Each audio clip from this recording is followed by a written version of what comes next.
guys, Jenny with On Fire Fit. Today I am stretching in the spirit, which means I am going to read some of the Bible verses that mean a lot to me, and I hope you will join me in stretching. And one of the things that I love to start with is just that child pose, because it feels so good and just kind of works out that back and just starts you off in a great way. Here I am doing a pigeon, and you're just going to kind of get to a point where you feel tight and you might want to shift around a bit. And I do this just until I feel like that hip starts to loosen up. My friend Patty was telling me that one of the mornings that she was doing the stretching with me, and she does not live nearby, so it's kind of cool that we get to do it across the miles. And she was just saying that she was breathing and stretching, and I just love that, because as we breathe in and take in oxygen, I always think about breathing in the Holy Spirit, and then we exhale out the stuff that doesn't belong, anything toxic, get that used up bad stuff out of you and just refocus. And so that is one of the things that I love to do while I am stretching. So make sure you're breathing. Here I'm just going into a down dog, and I just kind of press back into my hips so that I get a stretch through the back of my legs.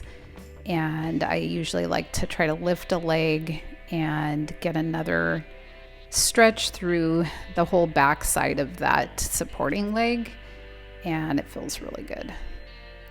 The verse that my Bible is open to right now is pretty important to me, because I have had my share of challenges, as I'm sure some of you have as well, and I have a lot of prayer requests, and I would like you to hold on to this verse from Isaiah 35, and it's at verse 3 we start. Strengthen the feeble hands, steady the knees that give way.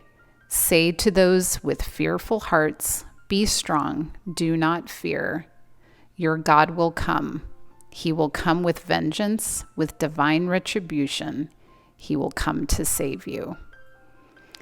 We are told that we need to strengthen ourselves, and yes, we have the power of God to do that, but we have to take that stand. We have to be strong, and we have to hold on to that faith, because God will come and rescue. We know that in this life we're not going to escape trouble, but we do have this hope that no matter what, God will be with us, and He can make all things good for those who love Him. Okay, I hope that you have just been watching and joining along as I change my positions. It's hard to cut myself short on what I'm trying to say or read in the Bible, and so I hope that you just kind of keep an eye out for what I'm doing. And even though your flexibility may not be that great, mine certainly is not. We just go from where we can, where we start, and just keep on trying, keep working on it, and your muscles will start to loosen up. And if nothing else, just practice the breathing and really get into that new way of thinking and focus.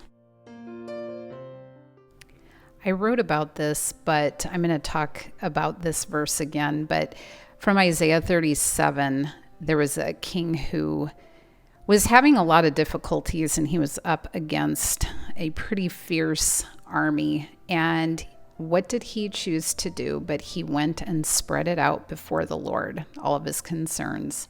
And he prayed, and he asked that God would step in and intervene. And what did God do? He sent the angel of the Lord to put to death the enemy. And it was 185,000 people in one night. So we just don't even fathom what God can do that we are unable to do. So we just need to spread out before Him our concerns, and then trust that He will take us where we need to go. Thank you so much for being with me today. I hope that you are encouraged. I would love to pray for you. If you have any questions, please let me know. And if you have not subscribed, it helps if you do so. And just give me a comment. Let me know if you like this kind of video. And until the next time that we stretch in the Spirit, I hope that you live your life on fire.